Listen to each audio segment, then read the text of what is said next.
जल, जंगल और जमीन की धरती है झारखंड। अभी मैं मौजूद हूँ रांची संसदीय क्षेत्र के कांके विधानसभा क्षेत्र में। यह ग्रामीण इलाका है। आप देख रहे हैं टॉक ऑफ भारत, मैं हूँ संजय ओझा। आज अपने एपिसोड में मैं ग्राउंड रिपोर्टिंग के लिए कांके विधानसभा क्षेत्र में आया हुआ हूँ और यहाँ की क्या कुछ सवाल है, तमाम सवालों पर चर्चा करेंगे। लेकिन सबसे पहले हम आपको कांके विधानसभा क्षेत्र के बारे में एक छोटा सा परिचय देना चाहते हैं। 1967 में कांके विधानसभा क्षेत्र गठन हुआ था और 1977 में 1977 में यह जो कांके विधानसभा क्षेत्र का जो सीट रहा है, यह अनुसूचित जाति के लिए रिजर्व रहा है।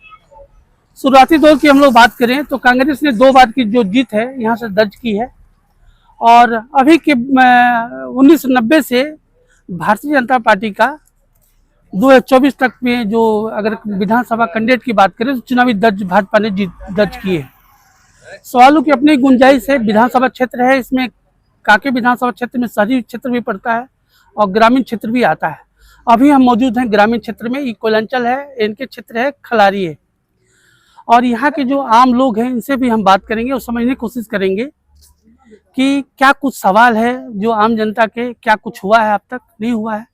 क्योंकि सरकार में अगर बात करें तो हेमंत सोरेन की सरकार है, इंडी गठबंधन की सरकार है और विधानसभा क्षेत्र की हम लोग अगर बात करें तो यहाँ से भारतीय जनता पार्टी के समरीलाल विधायक रहे हैं।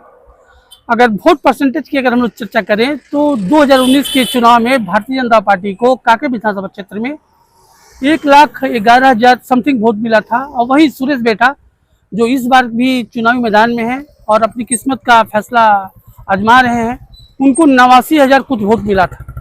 जो तमाम सामाजिक समीकरण है अगर उस पर भी हम लोग चर्चा करें तो मुस्लिमों की जो आबादी है इस कांके विधानसभा क्षेत्र में निर्णायक है। उसके अलावा जो आदिवासी की जो संख्या है वो भी निर्णायक है और जो तमाम जो सामाजिक समीकरण है इसमें सबकी अपनी एक भूमिका है। अगर संघर्ष की हम लोग बात करें, टक्कर की बात करें तो जो सवाल की जो गुंजाइश है उसको देखते हुए पेयजल एक बड़ा सवाल रहा है। जो रिंग रोड से सटा हुआ जो इलाका है वहाँ सड़क की बुनियादी सवाल है। पेयजल एक बहुत बड़ा, जो पेयजल की जो बातें हैं वो भी एक बड़ा सवाल यहाँ का रहा है। हम आगे यहाँ के जो आम लोग हैं उनसे भी समझने की कोशिश करेंगे, बात करेंगे कि आखिर में सरकार के कामकाज से आप कितना संतुष्ट हैं और व्यक्तिगत तौर पे आपकी क्या कुछ जो सवाल है, जो मुद्दे हैं जो आप रखना चाहते हैं। अभी मैं मौजूद हूँ खलारी के हट में और यह जो जगह है कि अग्रवाल फैशन ऑफ मॉल है। यहाँ हम बात करेंगे, अभी बात करने के लिए हम आए हैं। समाज सेवी भी हैं और यहाँ के बड़े बिजनेसमैन हैं सुशील जी से, और समझने की कोशिश करेंगे कि वर्तमान की जो सरकार है हेमंत सोरेन की, उसके कामकाज से जो 5 साल का जो कार्यकाल गुजरा है उसी जो यहाँ का जो व्यवसायिक वर्ग है वो कितना संतुष्ट है। और साथ में भाजपा का लगातार यहाँ पे उनके जो कैंडिडेट है चुनाव जीतते रहे, उन पे भी सवालों पे चर्चा करेंगे कि व्यक्तिगत तौर पे उस विधायक जी के कार्यकाल से, उनके कामकाज से यहाँ के जो आम व्यवसायी हैं वो कितने संतुष्ट हैं। और साथ में जो बुनियादी कुछ सवाल है खलारी कोयलांचल की, जिसमें सड़कें हैं, बिजली है, पानी है, पर्यटन है, तमाम सवालों पे हम बात करेंगे सुशील जी से। सुशील जी, आपसे समझने की कोशिश करेंगे कि मुख्यमंत्री जो हेमंत सोरेन सरकार है, मुख्यमंत्री हेमंत सोरेन साहब है, इंडी गठबंधन की सरकार यहाँ पे 5 साल से सरकार चल रही है। अगर सवालों की बात हो व्यवसायिक वर्ग से, कितना संतुष्ट हैं आप लोग इनके कामकाज से? देखिए, इनके कामकाज से संतुष्ट होने का बहुत सा पैमाना है। जैसे हम जिस जगह रह रहे हैं, हमको उसमें सरकार की बहुत ज़्यादा सहभागिता नज़र नहीं आती है। लेकिन आप देखिएगा पूरे झारखंड के परिदृश्य में अराजकता, भ्रष्टाचार, लूटमार और जितना जो क्राइम बढ़ गया है, ये रघुवर जी की जो सरकार थी उस समय क्राइम रेट काफ़ी कम हो गया था, लोग शांति से रह रहे थे। अभी काफ़ी बढ़ा हुआ है। तो चलिए मान लीजिए सरकार की बात है, सरकार के अपने व्यू है। और अब बात आप जो पूछे हमारे विधायक और सांसद की, मैं उसके बारे में बता रहा हूँ। अभी जो बीच में हमारी 5 साल सरकार नहीं रही, उसके पहले हमारी सरकार थी भाजपा की। उस समय जो काम हुआ, रोड का जो जाल बिछा, और वो जो कंटिन्यू रहा, मतलब आगे भी इस रीजन में कंटिन्यू रहा। आज हालत ये है कि आप खिलाड़ी से कहीं भी जाना हो, आपको 1 घंटे में कहीं भी पहुंच सकते हैं। रांची जाना है, पहले एक ऑप्शन था, आज मल्टीपल ऑप्शन आपके पास है। आपको यहाँ से हजारीबाग जाना है, पहले 4 घंटे लगते थे, आज के दिन में 1.5 से 2 घंटे में हजारीबाग पहुँच रहे हैं। आपको डोभी जाना हो, आपके पास 2-3 रास्ते हैं, आप किधर से भी जाइए, 2 घंटे में पहुँच जाइएगा। आपको डाल्टनगंज जाना हो, मैक्लूसिस होकर जाना हो, किसी भी रास्ते में, ये तो हो गए स्टेट हाईवे। उसके बाद आप चलिए ग्रामीण, आपको मान लीजिए किसी इंटीरियर्स में जाना, वहाँ की सड़कें देखिए। आप आराम से कहीं भी जा सकते हैं, सब जगह सड़कें बढ़िया हो गई हैं, पानी से पाइपलाइन की सुविधा है, सब जगह पानी की सुविधा हो गई है। और अस्पताल का यहाँ पे क्या कुछ स्थिति है और स्कूलों की क्या कुछ स्थिति अस्पताल है? में अभी डॉक्टर मैक्लूसीगंज एक पर्यटन क्षेत्र रहा है जिस पे लगातार फोकस होते रहा है, क्या कुछ बदलाव आया है इनमें? बिल्कुल, अस्पताल के बारे में आपने जो पूछा, अस्पताल में डॉक्टर्स हैं और सारे स्टाफ हैं, हर तरह की फैसिलिटी उपलब्ध है। सरकार की ओर से ही कमजोरी, मतलब ये हमारे विधायक सांसद द्वारा यहाँ पे किया गया, लेकिन ये सरकार की कमजोरी है कि वहाँ पे अगर आपको दवाई नहीं और सुविधा नहीं हो पा रही है, इसमें हमारे विधायक सांसद बहुत कुछ नहीं कर सकते, सरकार उनकी है। हमारे विधायक सांसद वहाँ लिख के देते हैं कि भाई ये काम करना, उसका वो काम नहीं होता है, इसमें इनका दोष नहीं है, अब अनुकूल परिस्थिति नहीं है इनके हिसाब से। आपने पूछा मैक्लूसीगंज के बारे में, पर्यटन स्थल, आप मैक्लूसीगंज जाइए, वहाँ के पहले रोड देखिए। रोड आपको किसी भी मैक्लूसीगंज कोने में जाने के लिए आपको पक्की रोड मिलेगी। और आप गेस्ट हाउस देखिए, वहाँ पे मल्टीपल गेस्ट हाउस, कितने गेस्ट हाउस खुल गए हैं। अगर पर्यटन के रूप में विकसित नहीं हुआ होता तो आपको गेस्ट हाउस कहाँ नजर आते हैं, और वो भी 3 स्टार 4 स्टार कैटेगरी के गेस्ट हाउस है वहाँ पे, जहाँ पे 3000 4000 रूम का चार्ज कर रहे हैं लोग, उसके बाद भी वो पूरा पैक रहता है और अच्छी सुविधा है। बाहर से मेरे भी कुछ लोग आए, हमने रुकवाया उनको, खुश हो गए और दोबारा फैमिली के साथ रिपीट आए कि भाई बहुत अच्छा जगह है। रेल कनेक्टिविटी की हम लोग चर्चा करें, हाँ। एक्सप्रेस ट्रेनों को लेके, आप जानते हैं कि खलारी कोयलांचल से रॉयल्टी के नाम पे रेलवे की एक बहुत बड़ी रकम इस क्षेत्र से जाता है। अगर खलारी स्टेशन पे बड़ी एक्सप्रेस ट्रेनों के ठहराव के बारे में चर्चा करें तो क्या कहेंगे आप? नहीं, इसके बारे में मेरी सांसद महोदय से बात हुई है। एक्चुअली हमारा स्टेशन डी ग्रेड है, तो रेलवे में कुछ क्राइटेरिया है कि जो डी ग्रेड होने से आपको यही सुविधा ही मिलेगी, उसका ग्रेड ऊपर होने के बाद आपको इस ट्रेन का ठहराव हो सकता है। तो ये बातें हुई है, हम लोग सांसद महोदय को एप्लीकेशन देंगे अभी चुनाव के बाद, उसका वो प्रयास करेंगे और हम लोग को उम्मीद है कि जो जल्दी हमारा स्टेशन का ग्रेड बढ़ेगा उसका हम लोग को बहुत सी सुविधाएं और भी मिलेंगी और कुछ ट्रेनें और भी रुकेंगी। अभी हम मौजूद हैं कोयलांचल डकरा में और हम बात करेंगे, यहाँ की व्यवसायी महिला हैं और ये जो क्षेत्र है कोयलांचल बेस्टरी इलाका है और सीसल इनके क्षेत्र में जगह आता है। हम बात करेंगे मैडम से। मैडम, 5 साल जो वर्तमान सरकार रही है हेमंत सोरेन की, इंडिया गठबंधन की, उनके कामकाज से आप महिलाएं होके कितना संतुष्ट हैं आप? संतुष्टि की अगर बात हो व्यवसायिक पैमाने पे, सेफ्टी के हो इशू पे, तमाम जो विकास संबंधित जो भी डेवलपमेंट है यहाँ पे, उस पर हम लोग अगर बात करें तो क्या कुछ बदलाव दिखाई देता है? और दूसरा एक महत्वपूर्ण सवाल रहा है कि कल बीच परसों 13 तारीख को यहाँ चुनाव हो रहा है, आप महिला हैं और आधी जो भागीदारी है महिलाओं की है, तो सवाल स्वाभाविक निकल के आता है कि आप महिलाओं का भी आवाज़ जो सवाल है वो आम डोमेन में पब्लिक बीच में जानी चाहिए कि क्या कुछ सवाल है। सड़क, बिजली और स्कूलों की बात हो, पेयजल की बात हो, तो तमाम सवालों पर आप कितना संतुष्ट हैं? संतुष्ट सर 50-50, कुछ काम किया है इन्होंने, कुछ काम नहीं भी किया है, तो 100% तो किसी सरकार को नहीं बोल सकते हैं। और देखिए आगे क्या होता है 12 तारीख को। अभी 1990 से लेकर अभी तक, मतलब 2024 तक 34 साल से भारतीय जनता पार्टी के यहाँ से कैंडिडेट चुनाव जीतते रहे हैं। अगर महिलाओं के सवाल पे सवाल हो और एक तरफ दूसरी तरफ आप सवाल देखिए तो हेमंत सोरेन ने मैया योजना लाया है जिससे आम जो महिलाएं हैं उनके खाते में 1000 रुपया अभी जा रहा है। इससे क्या कुछ प्रभाव दिखाई पड़ता है आम महिलाओं के बीच में? ये जो जेन्युइनली बता रहे हैं, क्योंकि हम एक बिजनेस वुमेन है, तो मेरे लिए ये जो फ्री का जो पैसा होता है ना, इस पे हम कभी भी सपोर्ट नहीं कर सकते हैं, चाहे कोई भी सरकार हो। क्योंकि फ्री का पैसा बांटने से क्या होता है, लोग कामचोर होते हैं और कुछ नहीं इससे ज़्यादा। हाँ, ज़रूरतमंद है, आपको राशन मिल रहा है, कोटा से सब कुछ मिल रहा है, फिर पैसे की क्या ज़रूरत है? उतने तो आप लोग हाथ पैर भी चला सकते हो। जब मुझे सब कुछ फ्री में मिल जाएगा तो मैं क्यों काम करूँगी? ये तो अहम सवाल है। अब आदमी पेट के लिए सब कुछ करता है, आपको खाना मिल रहा है, राशन से चावल गेहूँ मिल रहा है, ऊपर से आपको 1000 रुपये और मिल जा रहे हैं, फिर आपको ज़रूरत ही क्या है काम करने की? अगर क्षेत्र में महिलाओं की सुरक्षा के दृष्टिकोण से हम लोग अगर बात करें तो कितना सुरक्षित है कांके विधानसभा क्षेत्र में खलारी? सुरक्षित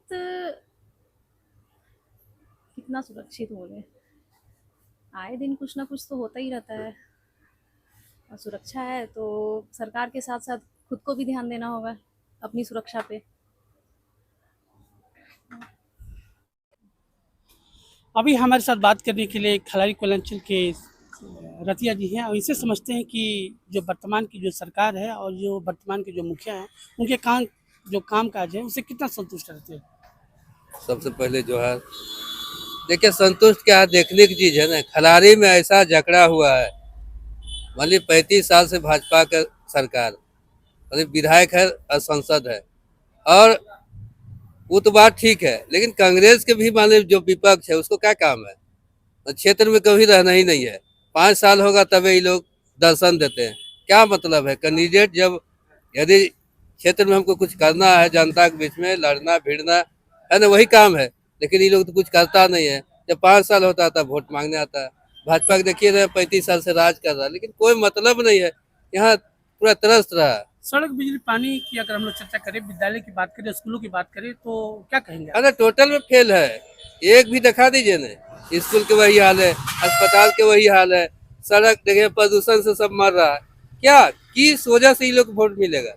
नहीं मिलना चाहिए। इससे चलते नया ऑप्शन खोज रहा है और नया अति जयराम दा के जो अति है उसको अभी वोट दे रहा है। जयराम महतो का भी यहाँ फैन फॉलोइंग है।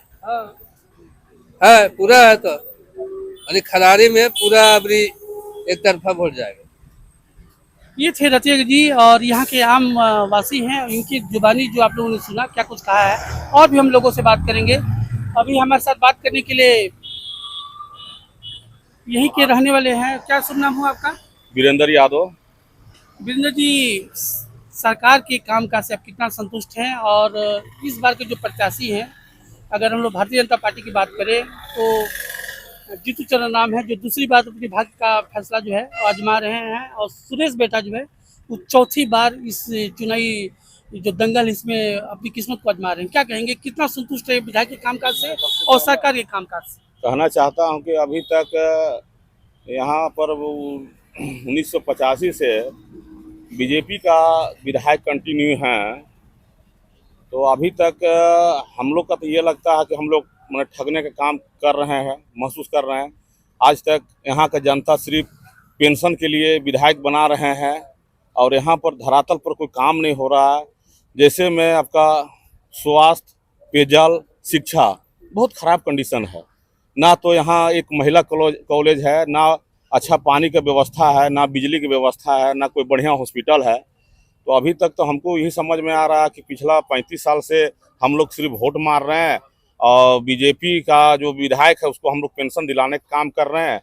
अगर ज़्यादा हल्ला गुल्ला होता है तो भाजपा वाले क्या करते हैं ना, अपना कैंडिडेट को चेंज कर देते हैं। तो ऐसे में नहीं होगा, काम करना होगा। अगर जो आज के डेट में विकास करेगा पब्लिक उसी को चुनेगा।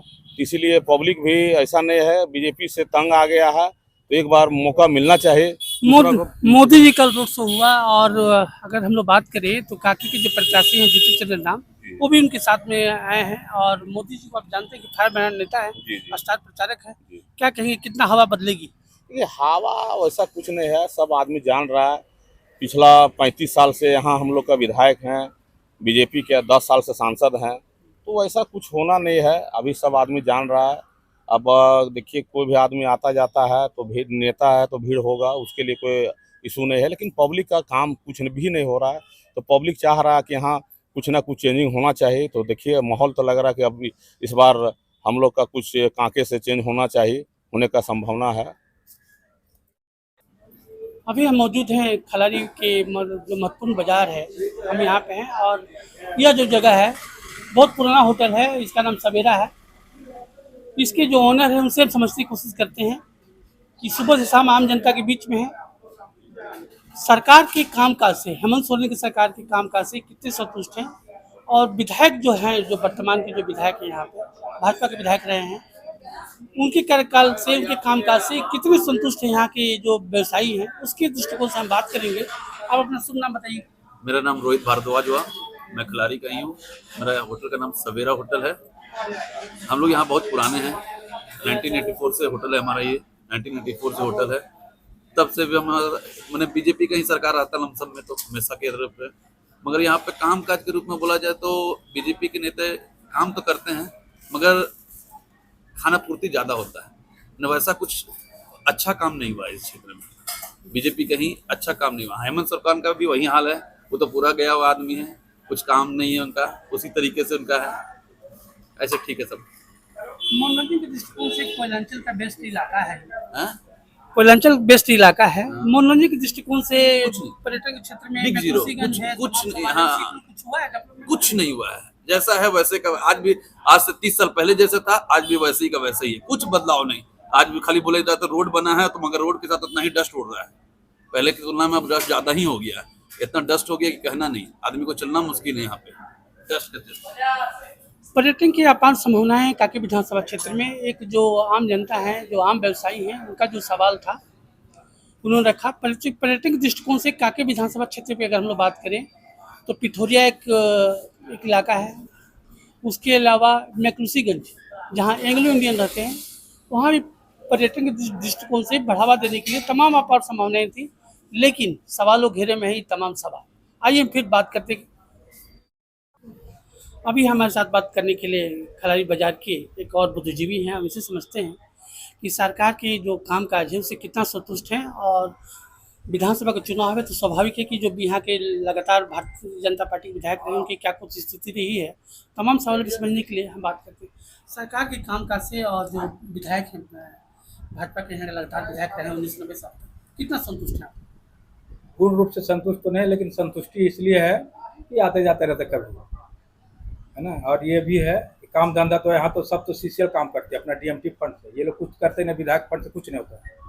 एक पानी हम लोग का जो चलता है बंद है 3 महीना से, किन्हीं का ध्यान नहीं किसी विधायक, चाहे क्या कुछ बीजेपी मूलभूत सवाल है खलारी के? बहुत जो सारे आम सवाल आदमी हैं। को प्रभावित करते हैं? आम आदमी को पूरा प्रभावित करते हैं। यहाँ नाला नाली के लिए कितना दिया गया, ग्राम पंचायत बैठते हैं लोग, कुछ काम नहीं होता, खाली बैठ के बिल बनता है, बीडीओ सीओ के पास जाता है, बस खत्म हो गया, यही चीज़ है। लेकिन हाँ, आदमी संतुष्ट है थोड़ा बहुत कि चलो लोकल है, आता जाता रहता है, हम लोग सब एक हैं, मिलजुल के वोट देना है। कल मोदी जी का मेगा रोड शो हुआ है रांची में, उसमें कांके विधानसभा क्षेत्र के जो प्रत्याशी हैं द्वितीय चरण नाम, वो भी उनके साथ में रथ में सवार थे। कितना कुछ प्रभाव दिखाई पड़ेगा? देखिए, तो जितने प्रत्याशी लोग हैं सबके लिए वो आए थे, सभी लोग साथ में थे, घूमे वो लोग। अब इसमें जो प्रभाव पड़े, अब वोटर अपना अपना मन बना चुका, किसको देना है नहीं देना है। सबसे बड़ी चीज़ है कि मन बन गया किसको देना, चाहे मोदी जी आवे चाहे राहुल जी आवे, लेकिन मन बन गया जिसको देना उसको ही देगा। सबसे बड़ी चीज़ यही है।